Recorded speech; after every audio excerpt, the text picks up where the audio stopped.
we take it back to 06. Me and Cuz was in the trench. Fuck who you was if you was not him. Do you trust blood? 100%. Hoes be necking me, not disrespecting me. I smoke incredibly heavily special weed. Only gon' hit it if she a ebony. Watch how you steppin'. I got a steppin' team. Keep it respectfully. Carry no rubber street. I can't let jealousy tarnish my legacy. Finish your niggas like it's a specialty. Niggas who died. Hope they catch Yeah. All right, thank you guys for watching the Crew Lounge. Your host Shay J, Charmaine Johnson, otherwise known as Shay J, and this is I am Gabby J. I am a co-host for the Crew Lounge. Exactly. Like, what's up, y'all? What's up? Like, you know what I'm saying? Speaking of that last episode, that's perfect. right? It's kind of a good little segue, but what's up? That's crazy how culturally relevant that was. Yeah, but and it became the catchphrase was crazy. Yeah. Everybody was like, crazy. Yeah, no trademark. Yeah. So today, we gonna get into a little bit of health and hustle. Talking about work-life balance. And I know that this is I like this for the pod because I feel like we get to kind of jump out of the working so much and all of the knowledge and information that we have with like filmmaking, pre and production and post and all that great stuff, and actually able to talk about like how do we balance going through everyday life, working jobs if you have to, and creating your art. Yep. And I know that whoa. Is that okay?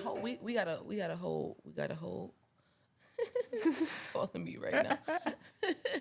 Yeah, you go ahead. Yeah, can you hold it? What's up, everybody? How you doing? What's up? We was just talking. Yeah, because on our last episode, you know what I'm saying, we were talking about Scream and how crazy how relevant like that catchphrase.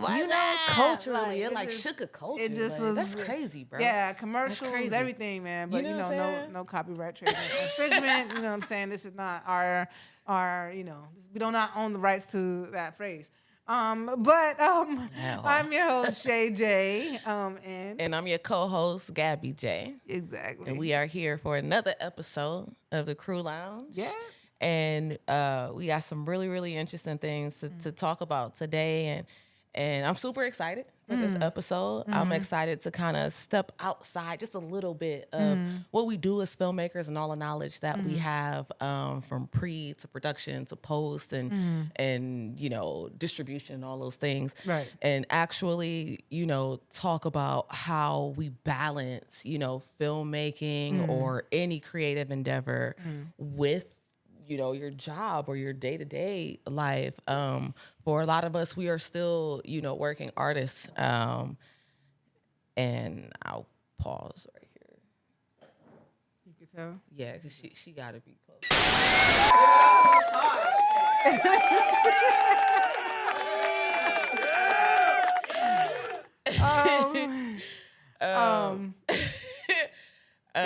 I'll just pick up from where I left off. So I'm super excited to talk about work-life balance and how we actually like make this thing go. And I know for me personally, I being like a head of production and CFO for my wife's agency, and then working on my own projects. Said that so casually, y'all. So casually. I'm just, CFO for like, I'm like it's just so casually. Look, man, She's the boss. Okay, anyway, it's a lot.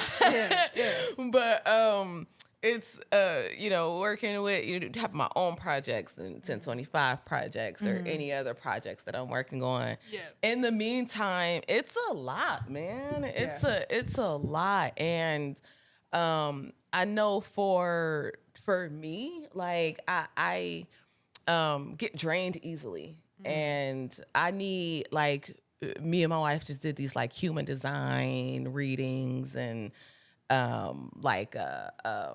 we did another like survey, I guess, if you want to say. It's not a survey, but like kind of like a test type of thing, as far as like our birth dates and the time we were born and all that good stuff. And my chart is all about like rest, and it's like I get burnt out easily, and I'm not the type of person that can work on multiple like big heavy projects at once. I have to like layer it, and I'm in my head all the time.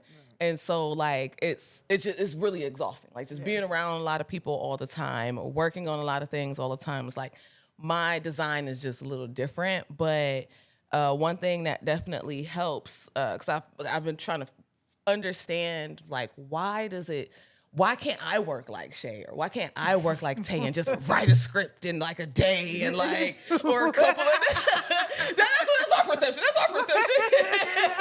I'm like, why can't I should be able to write like 5 scripts in a week and like, you know, it's just ridiculous. This is me being ridiculous. You know, this is a little hyperbolic, but you get what I'm saying. I just feel like I just wish I had more energy to, you know, and I have to take so many breaks. I have to like, you know, get my mind right. And so I've really just been focusing on like, what is my body asking for? What does my body need in order for me to be as successful as I possibly can be, in order for me to present my best self at all times, or as most times. I've really, really been working on that, like basically just paying attention to the body and you know, having a set schedule, trying to find a set schedule that works for me, and especially because we work from home, and there's so many different people need so many different things at the same time. And so really finding that flow where it's like, you know, because I work from home, I can create my own schedule. So what hours during, like what time of day am I the most productive? And when do I normally notice that I'm tired? Like, you know, and when one thing I said in my human design was that when I try to push through and like just kind of work anyway, then I'm not getting the best work out of myself.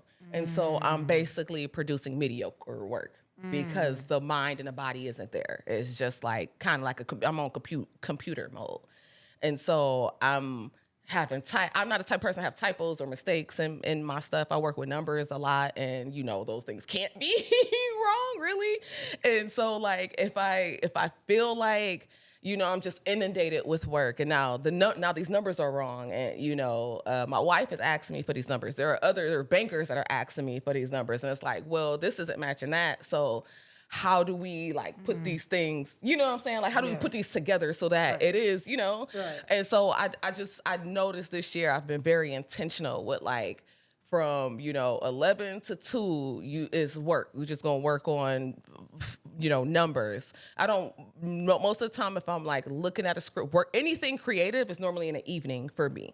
And so it's like daytime, it's going to be numbers, it's going to be email correspondence, you know, all of the things that I don't, like, it's not creative. Like all of the things that's just kind of like administrative or, like I said, finance or something like that, where I'm not thinking too hard because it's already like a formula for that. So I don't really have to like go and think of stories or think of like, how do I want to see this? Or, you know what I'm saying? That is a lot of the time I'm noticing like I get a lot of, I have a lot of momentum in the evening. And so I try to split my days up. I'm gonna ask you how you split your days. If that's even a thing, because that might not be a thing for you. It might not be a thing. Like, I just do everything and I go to sleep at night. I wake up, I get to this, and I go to sleep at night. Yeah. So for me, it's like in the morning, I have my whole like schedule where I read, take the dogs out, meditate, you know, really, really try to start my day like in a positive place, because I know after 10 it's gonna be hell. Like the emails I'm getting, the questions I'm getting, everybody needs something, they want something, they need it right now.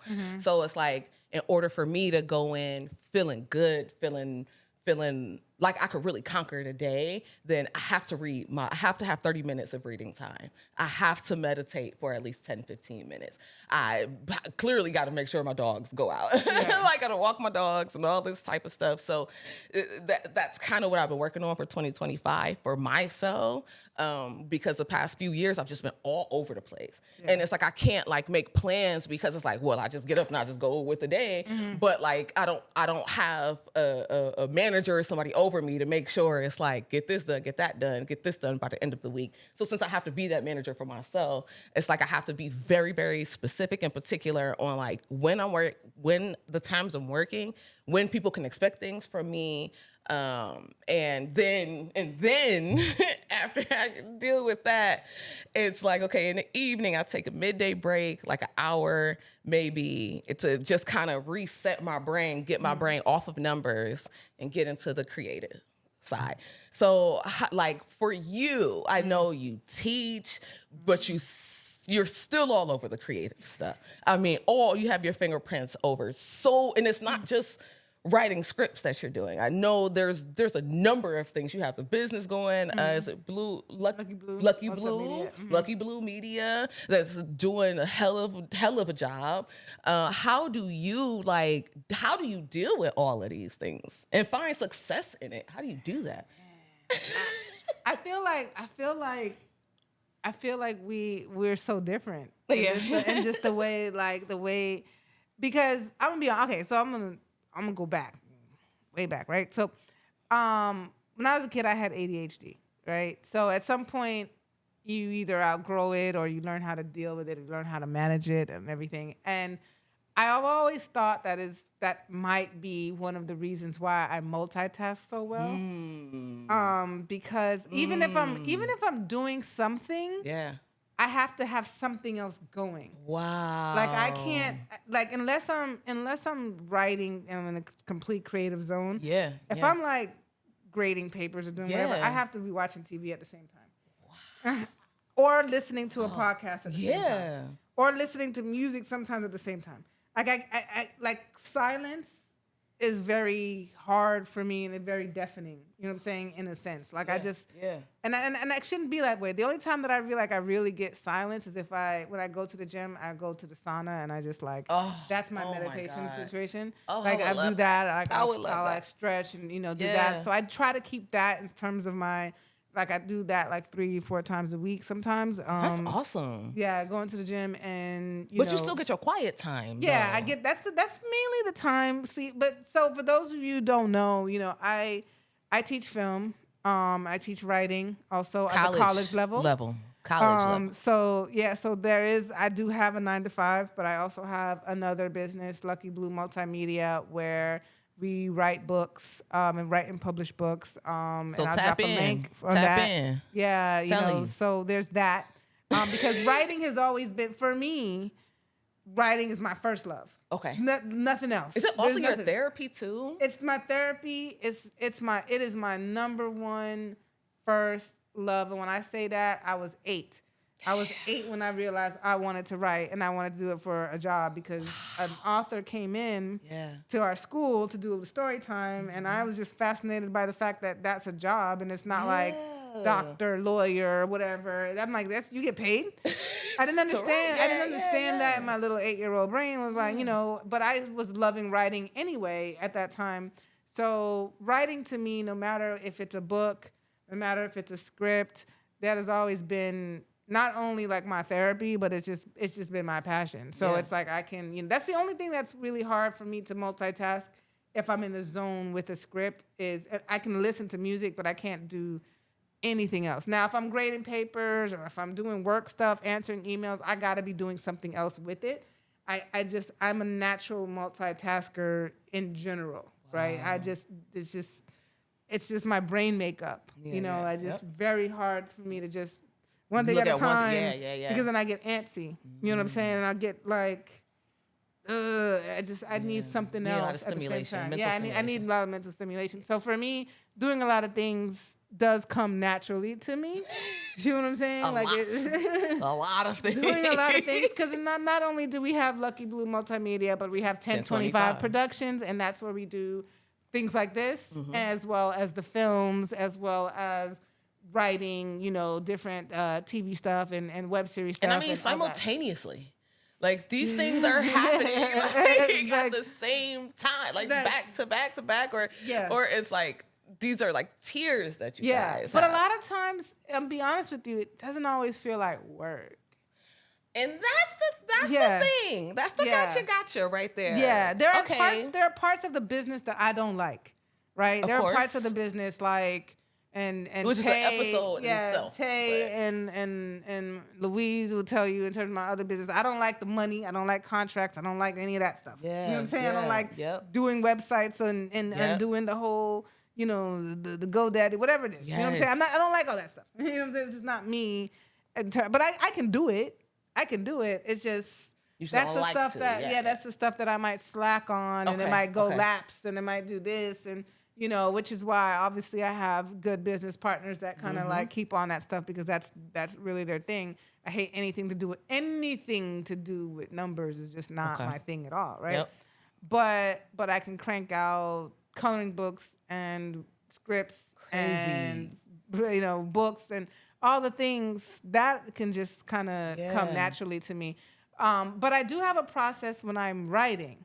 When I'm writing, that is a very precarious process for me, because nothing can mess that up. So what does that look like? So for me, it's like when I'm writing something and I'm like really in the zone. Before I get in the zone, first of all, for me, and I'm mainly talking about scripts here, but same thing with other things too sometimes, but mainly with scripts, right? With scripts, for me personally, it's hard to start. It's hard for me to start. And in order to start, I have to be in the most meticulously clean place ever. Like for me, I have to do every single thing first. I can't have no laundry that needs to be done. I can't have nothing that needs to be cleaned. I can't have or I need to go to a library. Yeah. I cannot write. I didn't know that. I cannot write in a disheveled environment. Okay. Or even if it's not even disheveled, I have to because the way my mind goes, before I can focus on the beginning, especially in the beginning, this is really the beginning of the writing process, I get distracted too easily. You know what I'm saying? And then also, I can't talk extensively about what I'm writing until I'm past a certain point. Whoa. Yeah, I can't. Because writers... I didn't know that. Yeah, because writer's block is a problem for me sometimes. Me too. So like if I'm writing and I'm writing extensive, I'm writing like I'm in the zone, anyone could come and tell me, that sounds stupid. Or whatever, or say whatever, and all of a sudden I'm doubtful, and I don't have the same power, the same get up and go to continue the story. You just said something. Yeah, I'm very picky. I did not know about how my writing phases of stuff. Yeah. You know what I'm saying? I could talk about it in the beginning, and I could kind of plan it out, but once I start really getting in the zone of things. You know what I'm saying? Unless me and Tay maybe be the only person, because she's my writing partner a lot of times, we can kind of go back. But even with that, I need an outline and a gist. But when I'm in it, I can't. I gotta get like 3/4 of the way through the script in order to feel like, okay, I can relax. I did not know that. Yeah. Wow. I can't relax. I can't relax. And then once I'm in the zone, meaning I'm really, really strongly in the world, I can write in a dumpster. It doesn't matter. I can write in it, no matter where it is. I can write for 2 seconds on any, doesn't matter where. Once I'm in the zone and I'm in the world, I have to get it out. Yeah. You know what I'm saying? So I can write but when I'm starting, everything on my to-do list gotta be ticked off before I can sit down and face the dreaded white page. And I've been wanting to talk with both of y'all about this for so long, because for me, how you said you feel about numbers is how I feel about writing. It isn't one of my favorite things to do. And I'm so like in college and stuff, I just got away with like having a story, like, you know, and my sister would write, like, so we would just talk and I would just have the main points, like this happened, and this, and she would do all the details. Right. And now it's like trying to write, I feel that same exact way because first of all, it's not like a number one strong suit for me. It's like when I wanted to work in film as a kid, it was like, I see the vision. I see how things are supposed to look. Like, you know what I'm saying? I get the story, but I'm more so like, how does this actor do this? And how, you know what I'm saying? If we talk about Love and Basketball, how do we show that she is actually like very serious about basketball? I don't know how to do that like writing, but I know how to do it visually. And like, challenging myself to sit down and like write a script. It's like, I feel like as soon as I try to write, but the laundry got to be done. Yeah. And then it's dishes in the sink. And then I got to do this errand that I've been putting off for 20 days. Yeah. Like, and so it's interesting to hear you say that because I personally thought that, you know, y'all got in, you was like, all right, I got this idea, done. No. On to the next. It takes time. Sometimes I have to marinate on the world for a little bit before I can like, because I mean, like. Once I'm in the world, it's hard to kind of shake it, you know what I mean? Unless people are like, you know, kind of shaking me out of it. Yeah. But I sometimes marinate on the world. A lot of times music is what is music makes me. And you did say that. Music makes me. So do you listen to music? Do you turn it on after, or is that like when you staring at the blank page and you just cut the music? I turn the music on. I'm marinating on the music before I start writing. Okay. Like, and that could be days before. So like I could be like like for instance, this new script that I've been working on, it's not an 80s script, but for some reason it has an 80s feel to it, even though it's not an 80s script in terms of what a lot of 80s songs were about and how they navigated certain things. And so for me, I listen to a bunch of 80s music all the way up, and I'm not even. It's not something I would normally turn on. I mean, like a good old 80s music can come on. I'm like, oh, that's my jam, but. It's not something that I'm going to go to Pandora and be like, okay, 80s music and, you know, whatever. That's going to be more so 90s R&B. That's more my style. But it's not, you know, but it depends on what it is because sometimes, depending on the script, I had a script long time ago. We wrote Pledges. Listen to nothing but Taylor Swift and Britney Spears. Nothing Seriously? but that.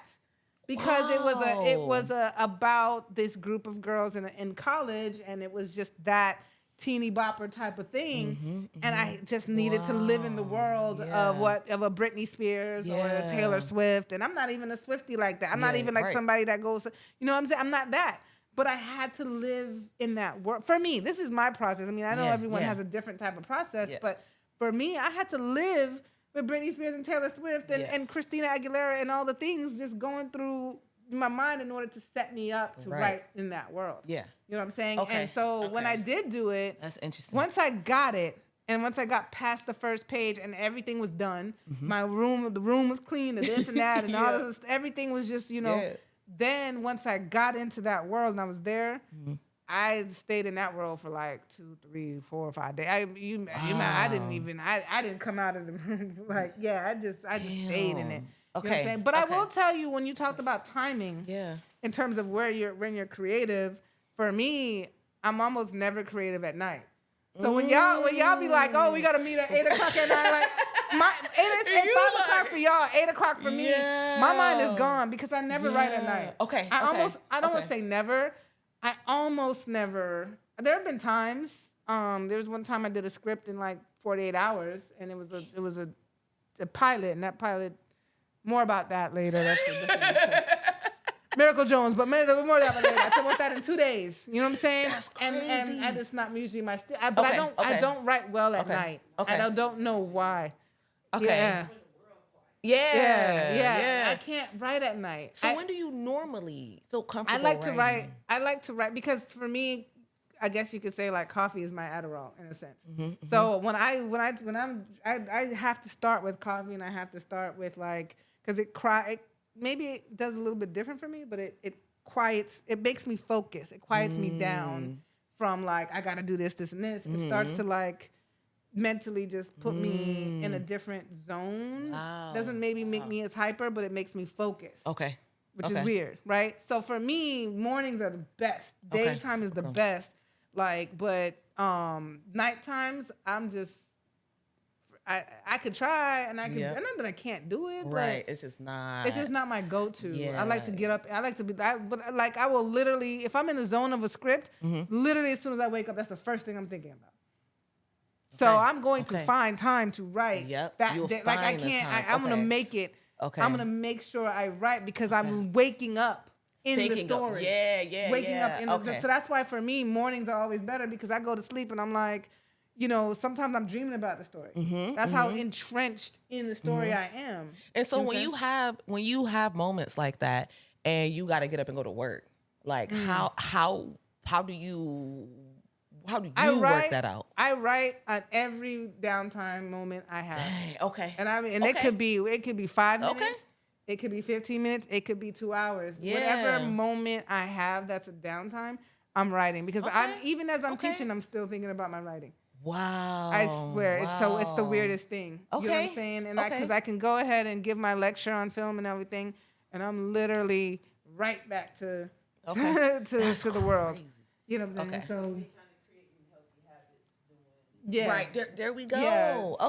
Okay. Yeah. Okay. So I mean, I think you know, but in terms of trying to balance, you know, it's good to know when to say no to things and when to be like, I need time for myself. Yes, absolutely. And that is usually my gym time, usually for me. Or playing poker. That's the only time that I'm a poker player too. So that's the only time that I'm like. That gets your mind off of like, okay. And is poker like relaxing for your mind? Is it like one of those things?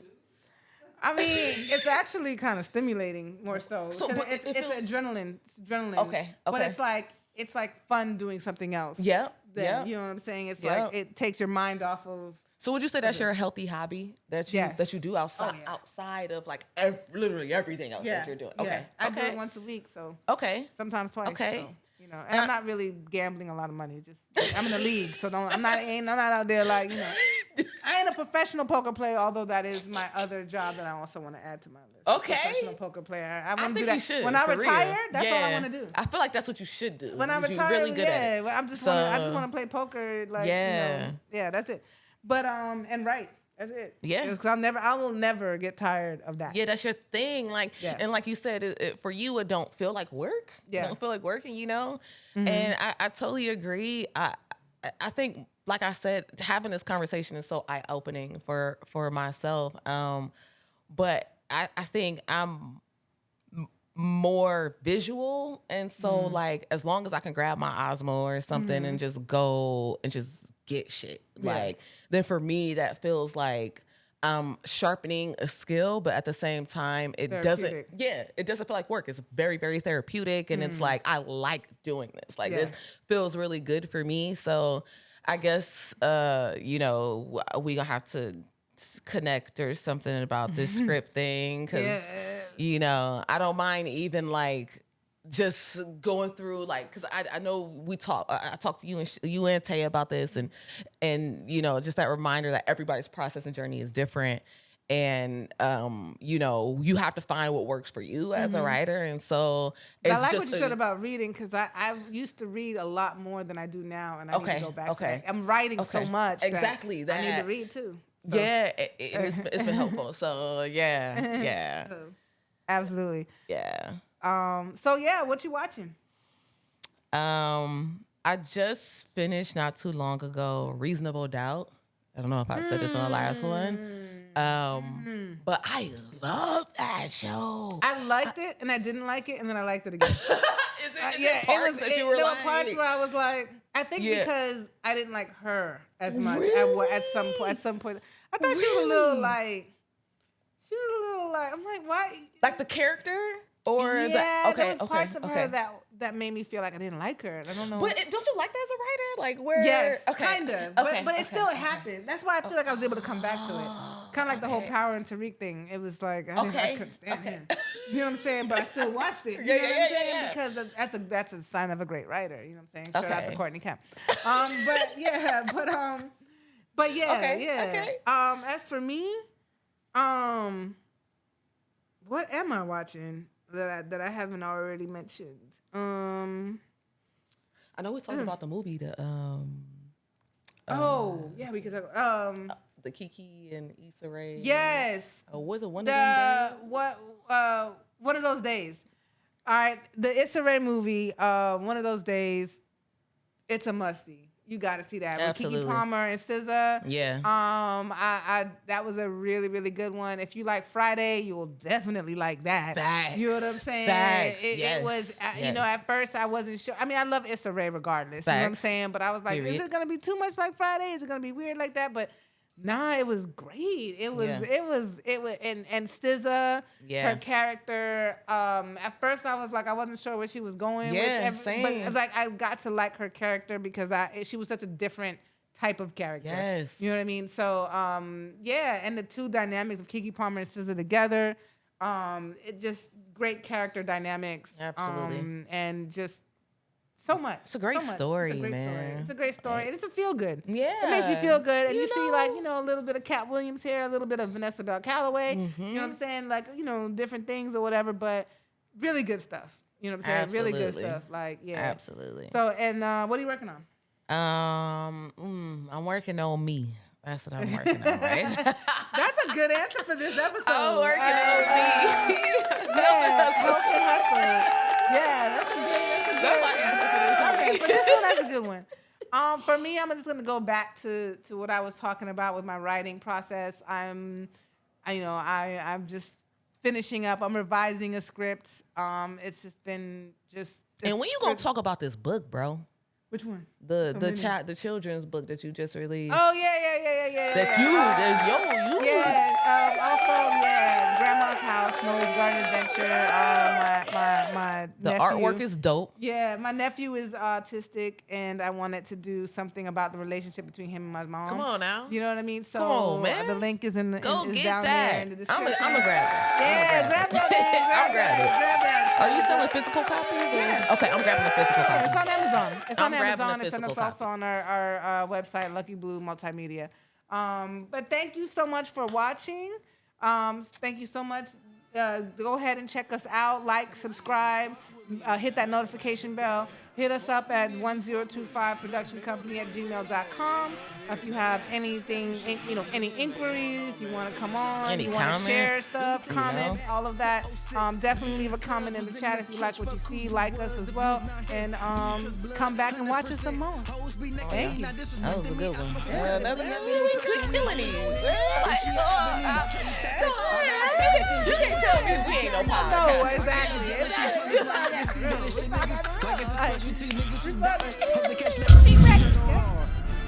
I shine like a god, they see me, they awe, they hear me, they nod. Yeah, I'm the boss, I'm in charge. I stand with Nikki, we don't do no fraud.